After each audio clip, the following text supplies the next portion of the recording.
Hi everyone, Coach Mahboob here. Thank you for tuning in. Welcome to my talk on truth behind six-pack training, the abs. What is this thing about six-pack training? What is this thing about having a six-pack, looking good, feeling good? What do you have to do to actually get a six-pack, let alone a flat stomach? Now, those are a couple of things in today's topic. First and foremost, I would like to start off with is anything that you set out to do, if you don't have it up here, if you don't have the focus, the mental attitude in terms of achieving, you're not going to do it. It doesn't matter whatever you learn. Because if you're not in tune up here, then you can just forget everything. That's the first and foremost thing to just bear in mind. I know that might sound like a bit of a setback, but hey, this is the reality and this is what we're dealing with right here, that we're dealing with you. You as a person for self-improvement. Okay, guys, a couple of things to bear in mind that I would like to stress and point out. 3 things. The first thing is lifestyle changes, your dieting and your exercising. Now, to get a six-pack, these 3 things have got to go hand in hand. But is that really the case? No, it's not the case.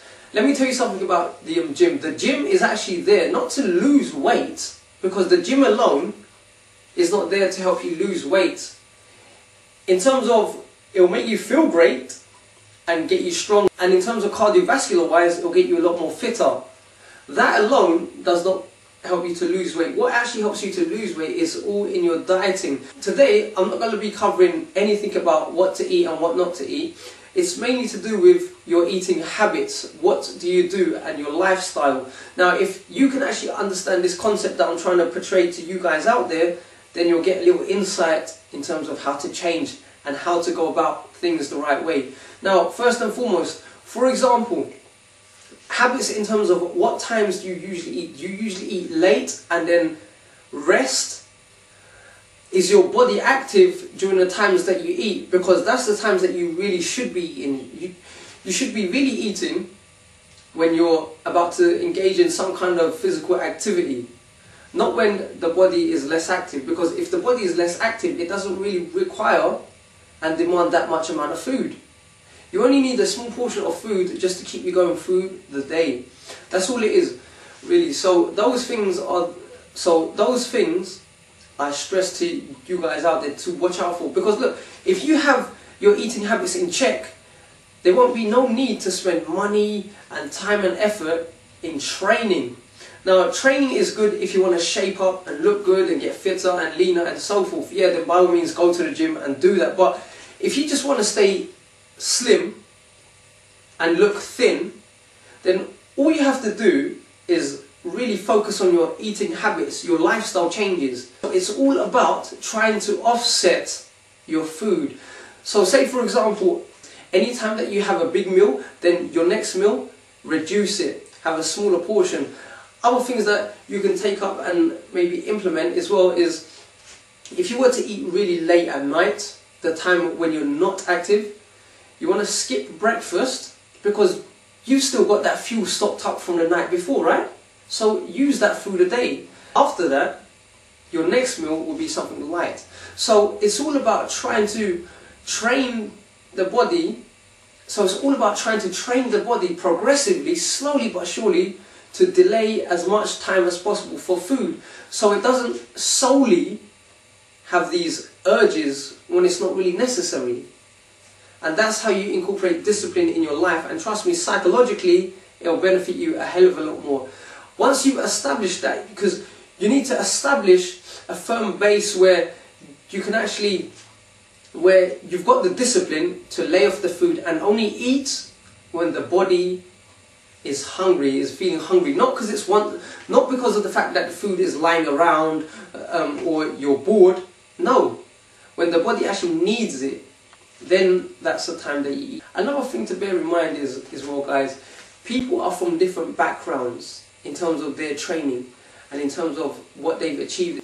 Some people in life have that extra step, that extra little head start more than others. So those are just a couple of things to bear in mind, because people may make things look easy and achievable, but it's actually quite hard. Because look, think about it, your background and their background are not the same.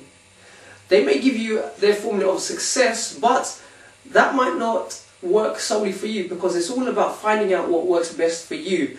You take certain things that you know yourself can incorporate and implement in your life from other successful people, and you implement it, you incorporate certain things, but you can't incorporate exactly the way that they're saying, because in success, to achieve something, it should be made easy to attain, but as long as it's progressive, right? And that doesn't mean to say you become lazy and, you know, you still got to work at it, you still got to work at things, but as long as it's progressive. This is what I'm trying to say. So those are just a few little insights that you guys out there could incorporate. If you've been eating for years and years and years and years, and all of a sudden that you've got a gut, don't expect results overnight, because it's not going to happen. You've got to have realistic aims, and some people get results a lot more fast than others. Reason being is because of their psychology. It's all about their psychology and their determination.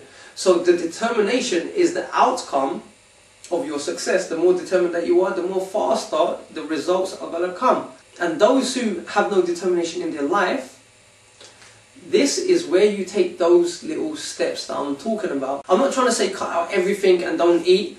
All I'm just trying to say is delay your food time as long as possible. And when you do eat, reduce the portions gradually. So what you want to try and do and eventually aim for is to delay your food for a longer period as possible and reduce your intake. And if you do this through time, then everything will work out well for you, because I don't see any other problem that can actually get in the way. Because at the end of the day, believe it or not, any form of six-pack training works if you've got your eating habits in check. Even X amount of sit-ups or leg raises will tone your stomach easily. Because look, once you've got a flat stomach, it's really easy to tone up. It's not really hard. That you don't have to spend hours on it and just trying to chisel out your stomach.